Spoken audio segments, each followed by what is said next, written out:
नमस्कार, आप सभी का स्वागत है 7th और 8th अप्रैल के द हिंदू न्यूज़पेपर एनालिसिस में। आज हम कवर करने जा रहे हैं 6 टॉपिक्स। ये ऐसे टॉपिक्स हैं जिनके बारे में आपको जानना ज़रूरी है और ये मेंस और प्रीलिम्स दोनों के लिए ही इम्पोर्टेंट है। तो चलिए वीडियो की शुरुआत करते हैं पहले टॉपिक के साथ, जो कि है decline in Indian global shares. तो मंडे 7 जुलाई को इंडियन स्टॉक मार्केट्स हैं वो लगभग 5% तक गिर गए। हालांकि बाद में रिकवरी हुई और लगभग 3% लोअर पे क्लोज हुए मार्केट्स। और ये सिचुएशन सिर्फ इंडिया के लिए यूनिक नहीं थी, ऑल ओवर द वर्ल्ड यही ट्रेंड ऑब्जर्व किया गया है ग्लोबल मार्केट्स में। जैसे कि आप इस ग्राफ में ही देख सकते हैं कि निफ्टी 50 के शेयर्स गिरे हैं, बीएसई सेंसेक्स के गिरे हैं, और इसके अलावा साउथ अफ्रीका, जापान, हांगकांग आदि सब जगह मार्केट्स लगातार डाउन हो रहे हैं। तो आइए अब इसका कारण समझ लेते हैं। इसका इमीडिएट ट्रिगर तो है कि जो चाइना और यूएस के बीच में ट्रेड वॉर की टेंशन बढ़ते जा रही है और पूरे वर्ल्ड को लग रहा है कि अब शायद एक ट्रेड वॉर शुरू होने वाली है यूएस चाइना के बीच में, जिसमें पूरा वर्ल्ड ही फंस सकता है। इस कारण ये शेयर मार्केट लगातार गिर रहे हैं और इस ट्रेड वॉर के कारण जितनी हमारी ग्लोबल कंपनीज है और दूसरी कंपनीज है ऑल ओवर द वर्ल्ड, उनके भी शेयर्स लगातार डाउन हो रहे हैं और यही हमारे इकोनॉमी में भी रिसेशन का कारण बन सकता है, लेकिन वो सब बाद में देखेंगे। पहले देख लेते हैं कि जो यूएस और चाइना के बीच ट्रेड वॉर की जो सिचुएशन बन गई है वो शुरुआत कहाँ से हुई। आपको पता ही होगा कि यूएस के प्रेसिडेंट डोनाल्ड ट्रंप ने पूरे वर्ल्ड पे रेसिप्रोकल टैरिफ्स लगा दिए। इंडिया पे भी उन्होंने 26% का रेसिप्रोकल टैरिफ लगा दिया है, जो कि इंडिया के जेम्स, टेक्सटाइल्स और इलेक्ट्रॉनिक सेक्टर को टारगेट कर रहा है। तो इन टैरिफ्स के जवाब में ऑल ओवर द वर्ल्ड अलग अलग पावर ब्लॉक्स ने, अलग अलग कंट्रीज ने अपने खुद के रिटेलिएटरी टैरिफ्स लगाने की बातें शुरू कर दी हैं, कुछ ने लगा भी दिए हैं। और इसी प्रोसेस के तहत चाइना ने भी अमेरिका पे 34% के रिटेलिएटरी टैरिफ्स अनाउंस कर दिए। अब इस बात से चिढ़ के डोनाल्ड ट्रंप ने धमकी दे दी है चाइना को कि वो चाइना के ऊपर 50% तक टैरिफ लगाने वाले हैं। और इस चाइनीज और यूएस बैक एंड फोर्थ के कारण पूरे वर्ल्ड को लग रहा है कि शायद एक ट्रेड वॉर शुरू होने वाली है, जिसमें हो सकता है कि यूएस पूरी तरीके से चाइनीज गुड्स को बैन ही कर दें यूएस में, या चाइना पे सैंक्शंस लगा दें। और चाइना पे सैंक्शन लगाएंगे यानी कि रशिया और उसके एलाइज के साथ भी इनके ट्रेड वॉर शुरू हो सकती है। ऑन दी अदर हैंड जो ईयू है वो भी रिटेलिएटरी टैरिफ्स लगाने की बात कर रहा है और कुछ तो उन्होंने लगाने शुरू भी कर दिए हैं। सेम एशियान के साथ भी सिचुएशन है। तो इस कारण ट्रेड वॉर तो बहुत ही ज्यादा पॉसिबल है कि शुरू हो सकती है और इसी डर के कारण all over the world markets लगातार क्रैश हो रहे हैं। और यूएस ने ये जो टैरिफ्स लगाए थे इसके पीछे ट्रंप ने ये कारण बताया था कि जो कंट्रीज हैं ऑल ओवर द वर्ल्ड वो यूएस पे ऑलरेडी टैरिफ्स चार्ज करते रहती हैं, इसके कारण यूएस के गुड्स हर जगह महंगे हो रहे हैं। जबकि इसके ऊपर बहुत सारी स्टडीज हुई है, रिसर्च हुई है, इस बीच बहुत सारे इसके ऊपर आर्टिकल्स भी आए हैं, जिससे ये भी पता चला है कि सिर्फ यूएस एकमात्र ऐसी कंट्री नहीं है जिसके ऊपर टैरिफ्स लगते हैं। जो छोटी कंट्रीज है जैसे कि वियतनाम, बांग्लादेश, श्रीलंका, इनको भी कई बार टैरिफ्स का सामना करना पड़ता है यूएस में। और ये डायरेक्ट टैरिफ्स ना होके इनडायरेक्ट टैरिफ्स होते हैं। जैसे कि आपको पता ही होगा कि सैनिटरी और फाइटो सैनिटरी मेजर्स जो कि डायरेक्ट टैरिफ्स में काउंट नहीं होते, लेकिन इनको लगा के यूएस है वो कई बार इंडिया के गुड्स को भी रिजेक्ट कर देता है अपने कंट्री में एंटर होने से, ये बोल के कि भाई ये सेफ नहीं है हमारी कंट्री में आने के लिए और ये सैनिटरी और फाइटो सैनिटरी मेजर्स को हमारे फुलफिल नहीं कर पाते हैं। और ऐसे करके वो इनडायरेक्ट टैरिफ्स लगा के छोटी कंट्रीज के गुड्स को रिजेक्ट कर देता है। तो इन कंट्रीज का कहना है कि ये भी तो एक प्रकार का टैरिफ ही था, और अब जब यूएस के गुड्स के ऊपर रेसिप्रोकल टैरिफ ये कंट्रीज लगा लेती है तो क्या गलत कर रही हैं। हालांकि इस पे बहुत सारी डिबेट्स भी हुई हैं और आगे भी होंगी, तो वो आप उस पर ध्यान रखिएगा कि क्या हो रहा है। और इस पर अगर क्वेश्चन आएगा तो आप ये भी ध्यान रखिएगा कि आपको दोनों पक्ष को बताना होगा या कि आपको दोनों साइड्स की बात को बराबर रखना होगा। तो ये तो हुआ कि अभी क्या हो रहा है, लेकिन अब इसके कारण जो ट्रेड वॉर और उसके साथ ही रिसेशन का भी बहुत बड़ा चैलेंज वर्ल्ड के सामने आ रहा है। तो एक बार जल्दी से देख लेते हैं कि ये रिसेशन क्या है और क्या ये सही में आ सकता है। तो रिसेशन है वो ओवरऑल इकोनॉमिक एक्टिविटी में जब लगातार डिक्लाइन होने लगता है और इससे जीडीपी कम होगा, कंज्यूमर स्पेंडिंग कम होने लगती है और लोगों की जॉब्स भी जाने लगती है। तो ऐसी सिचुएशन को कहते हैं रिसेशन। इसकी कोई फिक्स डेफिनेशन नहीं है कि इतना जब डाउन होगा इकोनॉमी या ऐसा होगा तो उसको रिसेशन कहेंगे, पर जब इकोनॉमिक एक्टिविटी डाउन होती है और लंबे समय के लिए डाउन रहती है तो उसे रिसेशन माना जाता है। और फिलहाल जो डोनाल्ड ट्रंप की नीतियां हैं उसके कारण ये माना जा रहा है कि यूएस इकोनॉमी बहुत ही जल्दी रिसेशन में जा सकती है अगर उन्होंने अपना कोर्स करेक्ट करने के लिए कोई मेजर्स नहीं उठाए तो। और यूएस डॉलर पे आज पूरा वर्ल्ड टिका हुआ है, तो इस कारण हो सकता है इसका इम्पैक्ट पूरे वर्ल्ड पे भी पड़े और यूएस में अगर रिसेशन आएगा तो बहुत ज़्यादा उसके इफेक्ट्स वर्ल्ड को भी देखने को मिलेंगे। इसी कारण बाकी इकोनॉमीज भी अब धीरे धीरे पॉन्डर करने लगी है, कंसीडर करने लगी है कि क्या सबका ट्रेड यूएस पे इतना बेस्ड होना चाहिए कि अगर यूएस में ही रिसेशन आ जाए तो पूरे वर्ल्ड पे रिसेशन आ जाए, और ये यूएस के आज के करंट इकोनॉमिक ऑर्डर में कम होते हुए पावर का एक अपने आप में टेस्टामेंट भी है। तो अभी इमीडिएट फ्यूचर में तो ये वॉलेटिलिटी एग्जिस्ट करेगी ही, और मार्केट्स हो सकता है और डाउन होंगे, और हो सकता है कि गवर्नमेंट्स और सेंट्रल बैंक्स को इसके लिए प्रॉपर इंटरवेंशन भी करना पड़े, ताकि कम से कम इंडियन इकोनॉमी और ये एशियन इकोनॉमीज है ये रिसेशन में ना चली जाए। और अब आगे देखना होगा कि क्या ट्रम्प अपने इन मेजर्स पे कंटिन्यू करते हैं, या हो सकता है कि वो लोगों से धीरे धीरे ट्रेड डील्स करके या कुछ और डील्स करके इन टेरिफ्स को बायलैटरली कट करना शुरू कर दें और यूएस रिसेशन में ना जाए। खैर ये तो आने वाला वक्त ही बताएगा। चलिए अब आ जाते हैं अपने अगले न्यूज़ आर्टिकल में, और ये है इंडिया श्रीलंका रिलेशंस। तो न्यूज़ ये है कि श्रीलंकन गवर्नमेंट ने इंडियन फिशरमैन को रिलीज़ किया है, और इन फिशरमैन को उन्होंने पहले अलग अलग समय में कैप्चर कर लिया था।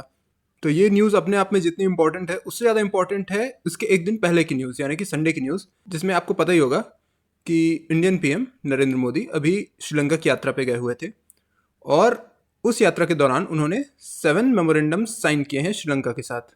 इन 7 मेमोरेंडम्स के अलावा कुछ अग्रीमेंट्स भी साइन हुए हैं, और हम ब्रीफली देख लेते हैं कि इनमें कौन कौन से एग्रीमेंट्स इंपॉर्टेंट हैं जो आपके काम आने वाले हैं। पहला तो है डिफेंस कोऑपरेशन पैक्ट। ये अपने आप में एक अम्ब्रेला एग्रीमेंट है, यानी कि इसके अंडर बहुत सारे अलग अलग एग्रीमेंट साइन हुए हैं, जैसे कि जॉइंट मिलिट्री एक्सरसाइजेस के लिए हुए हैं, ऑफिसर ट्रेनिंग के लिए हुआ है, और स्ट्रेटेजिक एक्सचेंजेस होंगे, इंफॉर्मेशन एक्सचेंज होगी। ऐसे बहुत सारे डिफेंस से रिलेटेड जितने एमओयूज हैं वो इस एक सिंगल एमओयू के अंदर साइन हुए हैं, और इसलिए इसे एक अम्ब्रेला एग्रीमेंट कहा जा रहा है। इसके अलावा जो इंपॉर्टेंट एग्रीमेंट्स हैं, एक एनर्जी ग्रिड इंटरकनेक्शन पे हुआ है, यानी इंडिया श्रीलंका को इलेक्ट्रिसिटी भी प्रोवाइड कराएगा, प्लस उसके बनाने के लिए जो इंफ्रास्ट्रक्चर है उसमें भी हेल्प करेगा। फिर एक इंपॉर्टेंट एग्रीमेंट हुआ है जो कि ट्राईपार्टाइट एग्रीमेंट है। ट्राईपार्टाइट एग्रीमेंट यानी 3 पार्टीज हैं इसमें, पहली पार्टी है इंडिया, दूसरी है श्रीलंका और तीसरी है यूएई। ये साइन किया गया है त्रिंकोमली, जो कि श्रीलंका का एक पोर्ट है, उसको एनर्जी हब के रूप में विकसित करने के लिए। इसके अलावा जो एग्रीमेंट्स हैं, एक हेल्थ केयर के लिए साइन हुआ है, तो इंडिया श्रीलंका को हेल्थ केयर इंफ्रास्ट्रक्चर बनाने में हेल्प करेगा, प्लस श्रीलंका के साथ डिजिटल सॉल्यूशंस के लिए भी एक एमओयू साइन हुआ है। इसके अलावा एक सोलर रूफटॉप सिस्टम अग्रीमेंट भी साइन हुआ है, जिसके तहत जो श्रीलंका के रिलीजियस इंस्टीट्यूशंस हैं वहाँ पे India solar rooftop systems install करेगा, ताकि उनके एनर्जी क्राइसिस से उन्हें निपटने में मदद मिले। इसके अलावा एक समपुर पावर प्रोजेक्ट भी साइन हुआ है। तो आपके लिए एक एक इसमें से एमओयू याद रखना इंपॉर्टेंट नहीं है, आपके लिए इंपॉर्टेंट है जो ब्रॉड ट्रेंड्स ऑब्जर्व किए गए इन एमओयूज में, उनको याद रखना। पहला तो इंडिया श्रीलंका को इकोनॉमिकली हेल्प कर रहा है, और दूसरा उनके पावर प्रोजेक्ट्स में इंडिया बहुत ज़्यादा इन्वेस्ट कर रहा है ताकि वो अपने पैरों पे वापस खड़ा हो सके। तो इसकी सिग्निफिकेंस क्या है? सबसे पहला और सबसे इंपॉर्टेंट सिग्निफिकेंस तो यही है कि जो चाइना है उससे अब श्रीलंका धीरे धीरे डिसएंचेंट होते जा रहा है। इसके पहले जो गवर्नमेंट थी उन्होंने चाइना के साथ बहुत ही ज़्यादा एमओयू साइन कर रखे थे, चाइना से बहुत सारा डेट ले रखा था, और इसके कारण एक तरीके से श्रीलंका चाइना के डेट ट्रैप में फंस चुका है। अब उससे बाहर निकलने के लिए श्रीलंका को जरूरी है कि वो अपना खुद का इंफ्रास्ट्रक्चर खड़ा करे, अपने खुद के उसके रिसोर्सेज को यूज़ कर सके, अपना खुद का उसका एनर्जी इंफ्रास्ट्रक्चर हो, ताकि वो चाइना के चंगुल में ना फंसे। और इसके लिए इंडिया उसकी बहुत हेल्प कर रहा है। अब इंडिया इसमें क्यों हेल्प कर रहा है, तो बहुत ही ऑब्वियस सी बात है कि इंडिया नहीं चाहेगा कि उसके कोई भी नेबरिंग एरियाज में चाइना अपनी घुसपैठ बना सके। इसके साथ ही एक बहुत ही इंपॉर्टेंट कॉन्सेप्ट था जो हाल ही में उभर के आया था, वो था स्ट्रिंग ऑफ पर्ल्स। चाइना है, इंडिया के आसपास के जितने देश हैं, बांग्लादेश है, श्रीलंका है, या मालदीव्स है, या फिर जो इंडियन ओशन के आइलैंड्स हैं, वहाँ पे चाइना धीरे धीरे अपने पोर्ट्स डेवलप करने की कोशिश कर रहा है, और ये पोर्ट्स चाइना बाद में यूज कर सकता है अपने स्ट्रेटेजिक एडवांटेज के लिए, और इंडिया को बाकी दुनिया से काटने के लिए इन केस ऑफ वॉर। हालांकि चाइना इस कॉन्सेप्ट को ऑफिशियली डिनाई करता है, पर ये एक string of pearls important concept है जो आप अपने एग्जाम पेपर्स में आंसर्स में भी मेंशन कर सकते हैं कि चाइना के जब भी चाइना मेंशन होता है और इंडिया चाइना राइवलरी की बात होती है, तो स्ट्रिंग ऑफ पर्ल्स एक ये जियोपॉलिटिकल कॉन्सेप्ट है जिसको चाइना यूज़ कर सकता है इंडिया के खिलाफ। तो ऐसे सभी स्थिति से बचने के लिए इंडिया के लिए जरूरी है कि वो अपने नेबर्स की हेल्प करे और नेबरिंग एरियाज में चाइना को घुसने ना दे। तो इस पॉइंट ऑफ व्यू से श्रीलंका के साथ इंडिया के जो एमओयूज हुए हैं ये बहुत ही स्ट्रेटेजिकली इंपॉर्टेंट है इंडिया के लिए। फिर इसके अलावा इसमें एक इकोनॉमिक और ह्यूमैनिटेरियन एंगल भी आ जाता है कि इंडिया श्रीलंका की इकोनॉमिकली भी हेल्प कर रहा है, प्लस वहाँ के जो रहने वाले हैं उनका इंडिया से एक बहुत पुराना संबंध रहा है, कल्चरल संबंध रहा है, क्योंकि अशोका के टाइम से ही अशोका ने अपने सन मिलिंद को बुद्धिज्म के प्रचार के लिए श्रीलंका भेजा था, तो तब से ही इंडिया और श्रीलंका के बहुत ही इंपॉर्टेंट रिलेशंस रहे हैं। तो ऐसे में भी इंडिया का श्रीलंका का हेल्प करना बनता है। हालांकि इंडिया और श्रीलंका की हिस्ट्री हमेशा इतनी स्मूथ नहीं रही है, इसमें कुछ रफ पैचेस भी आए हैं, जैसे कि जो 1987 से 1990 का पीरियड था, जब इंडियन पीस कीपिंग फोर्स ने श्रीलंका में जाके वहाँ जो सिविल वॉर की स्थिति बन गई थी उसको कंट्रोल करने में हेल्प की थी श्रीलंका की। लेकिन इसके कारण जो श्रीलंका की पॉपुलेशन थी उसके मन में इंडिया की छवि थोड़ी सी खराब हुई थी, और आगे चल के जो राजीव गांधी का असैसिनेशन हुआ था 1991 में, ये भी उसी का एक पार्ट था। तो ये वाली हिस्ट्री अगर आप पढ़ना चाहें तो अलग से इसमें जरूर पढ़ लें। LTTE और इंडियन पीस कीपिंग फोर्स जो 1987 से 90 के बीच में श्रीलंका में एक्टिव थी। ये तो ही हिस्ट्री की बात, लेकिन हाल ही के ईयर्स में हम लगातार कोशिश कर रहे हैं कि श्रीलंका के साथ हमारे टाइज इंप्रूव होते जाएं, और इसके लिए हमने कई ब्रॉड एरियाज ऑफ कोऑपरेशन चुने हैं। जैसे कि एक तो है डिफेंस कोऑपरेशन। श्रीलंका के साथ इंडिया हमेशा जॉइंट एक्सरसाइजेस करते रहता है, जैसे कि मित्र शक्ति एक्सरसाइज है। ट्रेड एंड इकोनॉमी की बात की जाए तो 2000 में हमने एक फ्री ट्रेड अग्रीमेंट साइन किया था श्रीलंका के साथ। इसके अलावा हम south Asian free trade agreement में भी श्रीलंका के साथ पार्टनरशिप करते रहते हैं। इसके अलावा और भी बहुत सारे ब्रॉड एरियाज ऑफ कोऑपरेशन है जो आप इजीली गेस कर सकते हैं। हेल्थ में हम हेल्प करते हैं, कोविड-19 के समय हमने उन्हें वैक्सीन प्रोवाइड की थी। कल्चरल रिलीजियस बॉन्ड तो हमने पहले ही देख लिया है, एजुकेशन वगैरह। मल्टीलेटरल फोरम्स आप याद एक इसमें मेंशन कर सकते हैं, जैसे कि सार्क है, बीम्स्टेक है, या इंडियन ओशन रिम एसोसिएशन है। इन सब में इंडिया और श्रीलंका दोनों पार्टिसिपेट करते हैं। तो अगर इस पर कभी आपके मेंस में क्वेश्चन आता है तो आपको ये सब पॉइंट्स बताने के बाद चैलेंजेस और वे फॉरवर्ड भी बताना ही होता है। तो चैलेंजेस अगर आप ब्रॉडली समझना चाहें तो पहला तो चाइना का ही चैलेंज है कि चाइना जो हम्बनटोटा पोर्ट है उसको श्रीलंका की उसने लीज पे ले रखा है और उसको डेट ट्रैप में फंसा रहा है।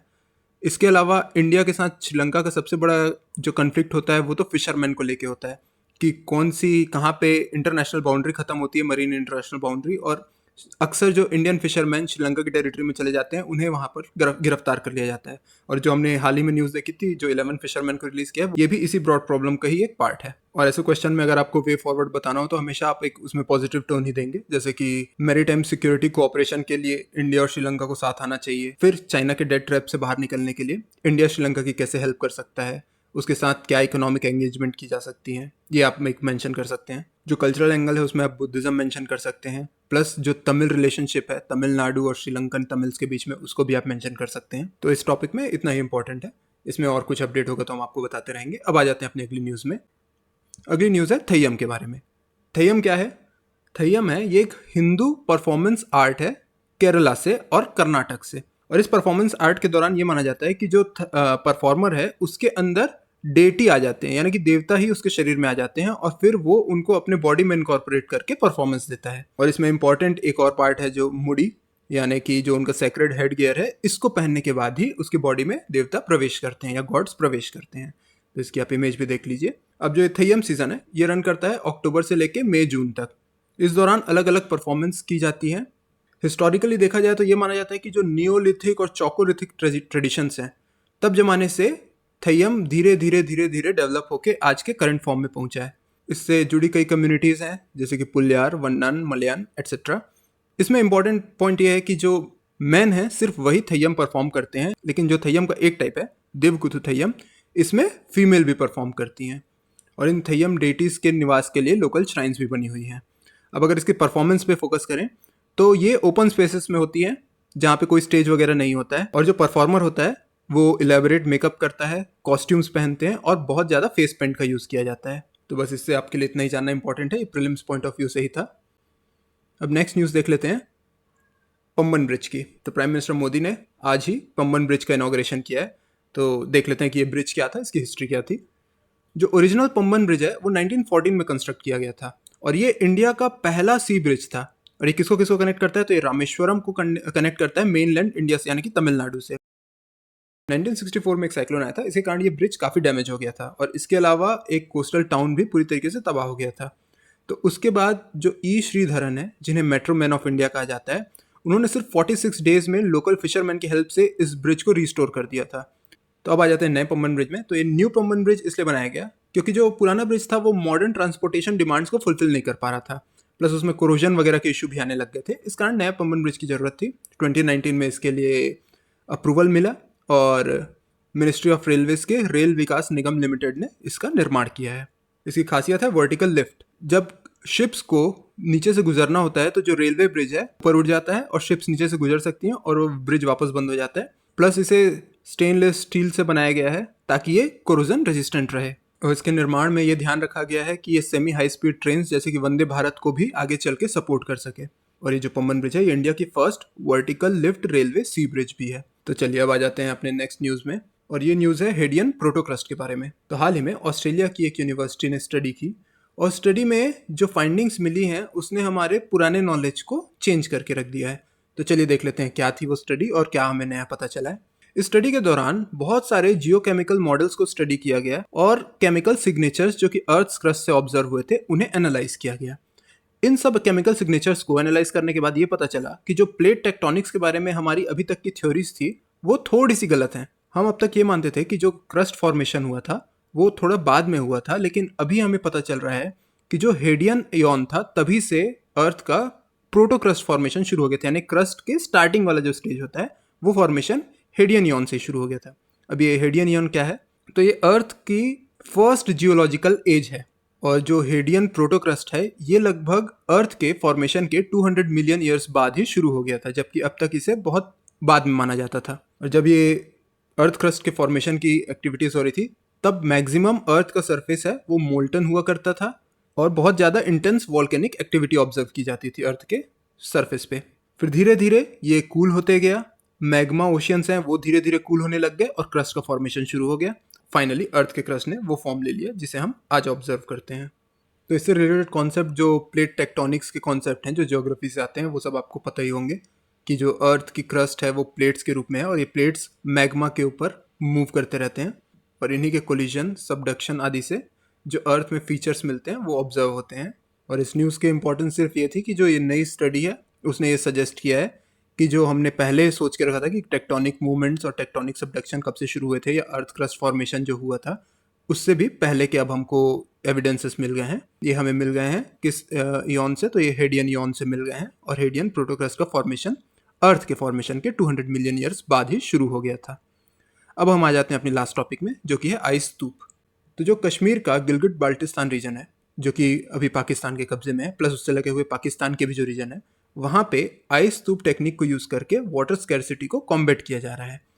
और ये उन्होंने सीखा है सोनम वांगचुक से जो कि लद्दाख इंडिया में रहते हैं। अभी सोनम वांगचुक कौन है ये आपको पता ही होगा, जो 3 इडियट्स मूवी आई थी जिसमें आमिर खान ने रेंचो का किरदार निभाया था, वो किरदार इन्हीं से इंस्पायर्ड था। तो इन्होंने एक टेक्निक डेवलप की है आइस स्तूप की। अब ये टेक्निक क्या है इसको भी हम देख लेते हैं। ये एक आर्टिफिशियल ग्लेशियर बनाने की टेक्निक है। तो इस टेक्निक का श्रेय जाता है सोनम वांगचुक को जिन्होंने 2013 में इसकी शुरुआत की थी। तो इसका मैकेनिज्म देख लेते हैं। जो वाटर स्ट्रीम्स हैं उसे पाइप के द्वारा और स्प्रे करके कोन शेप में जमने दिया जाता है ठंडी के सीज़न में। तो विंटर सीजन में जब ये कोन शेप में जम जाता है तो जैसे ही समर आती है इसका मेल्टिंग शुरू होगा, जैसे नॉर्मली ग्लेशियर्स की मेल्टिंग होती है, लेकिन चूंकि ये कोन शेप में है इस कारण एक साथ मेल्ट होने की बजाय आइस है वो धीरे धीरे मेल्ट होती है, यानी कि टिप से लेके बॉटम तक। और चूंकि सरफेस एरिया बहुत कम मिलता है सन को इम्पैक्ट करने के लिए, इसलिए इसका मेल्टिंग स्पीड बहुत कम हो जाती है और इस कारण समर में भी ग्लेशियर्स पूरी तरह मेल्ट नहीं होते हैं। और ये एक वाटर कंजर्वेशन का बहुत ही यूनिक और बहुत ही ज़बरदस्त तरीका है जिसे अब इंटरनेशनली भी रिकॉग्नाइज किया जाने लगा है। और इसकी बेनिफिट्स तो बहुत ज़्यादा हैं। पहली तो यही है कि वाटर स्कैरसिटी को ये कॉम्बैट करता है, एग्रीकल्चर को भी बूस्ट करता है, क्योंकि आर्टिफिशियल ग्लेशियर्स बनाए ही ऐसी जगह पे जाते हैं कि जब ये मेल्ट हो तो इनसे मिलने वाले पानी से हम एग्रीकल्चरल क्रॉप्स को वाटर कर सकें, जैसे कि एप्पल की क्रॉप्स हैं या एप्रिकॉट की क्रॉप्स हैं, उन्हें हम पानी दे सकें इन मेल्टेड ग्लेशियर्स से। और सबसे इम्पॉर्टेंट इसका यही कंट्रीब्यूशन है कि क्लाइमेट चेंज के साथ ये अडेप्ट कर रहा है, यानी कि क्लाइमेट चेंज तो हो ही रहा है पर उससे हमें बचने के लिए उसके हिसाब से अब खुद को अडेप्ट करना होगा। और ये जो टेक्नोलॉजी है ये उसका एक बहुत अच्छा एग्जांपल है कि जब स्नोफॉल रिड्यूस हो चुका है और टेम्परेचर लगातार बढ़ रहा है तो हम कुछ ऐसी टेक्निक्स यूज़ करें जो इस सिचुएशन में भी हमें ग्लेशियर्स को प्रिजर्व करने की हेल्प करें। तो ये आज के इंपॉर्टेंट न्यूज़ आर्टिकल्स थे। अब इसके बाद हमने कुछ आपके लिए प्रैक्टिस MCQs भी बनाए हैं, तो आइए इनको भी देख लेते हैं। पहला क्वेश्चन आइस स्तूप से ही देख लेते हैं कि जो आइस स्तूप है it is a technique of creating artificial glaciers. तो इससे रिलेटेड ये स्टेटमेंट्स देख लीजिए। फर्स्ट स्टेटमेंट है it involve storing water in the form of flat ice sheets that gradually melt during summer. और सेकेंड है it was pioneered in Ladakh to address water scarcity in high altitude arid regions. यहाँ पे आपको सिर्फ questions दिए जा रहे हैं, हमने इनके आंसर्स विद एक्सप्लेनेशन तैयार करके रखे हैं। वो आपको सेकंड PDF में मिल जाएंगे कमेंट सेक्शन से ही या फिर वीडियो डिस्क्रिप्शन से आप उसे डाउनलोड कर लेंगे। पहले आप कोशिश कीजिए कि इन क्वेश्चंस को आप अपने मन से आंसर कर सकें और कमेंट सेक्शन में मेंशन कीजिए आंसर्स क्या हैं, फिर आप उसको जरूर क्रॉस चेक कीजिए कि आपके कितने आंसर सही हुए। चलिए अब आ जाते हैं सेकंड क्वेश्चन में। With reference to the new Pamban Bridge, recently seen in the news, consider the following statements. It is India's first railway bridge with a vertical lift span for maritime navigation. Second statement है, it replaces a 1914 British era bridge that was restored by the Metro Men of India. और third है, the new bridge is designed to support both rail and road traffic including Vande Bharat trains and heavy freight trucks. अब आ जाते हैं next question में. With reference to findings of a recent study led by researchers at Macquarie University, consider the following state. जो Macquarie University है, ये वही Australian university है जिसकी हमने अभी बात की थी थोड़ी देर पहले. तो the Hadean protocrust was formed around 1 billion years after the Earth's formation. और second statement है, the study suggests that chemical signature traditionally linked to plate tectonics were already present in the Hadean protocrust. अब आ जाते हैं अपने next question में. With reference to Theyyam, consider the following statements. It is a ritualistic performance art predominantly practised in Odisha. The ritual marks the transformation of the performer into a deity after wearing sacred headgear. और third है, Devakoothu Theyyam is the only Theyyam performed by women. अब आ जाते हैं अपने last question में. India recently signed a tripartite agreement on the Trincomalee Energy Hub in Sri Lanka. Which of the following is the third signatory to this agreement? तो India एक signatory हुआ, दूसरा हुआ श्रीलंका, और थर्ड सिग्नेटरी कौन है इस अग्रीमेंट का? तो पहला ऑप्शन है चाइना, जापान, यूएसए या यूएई.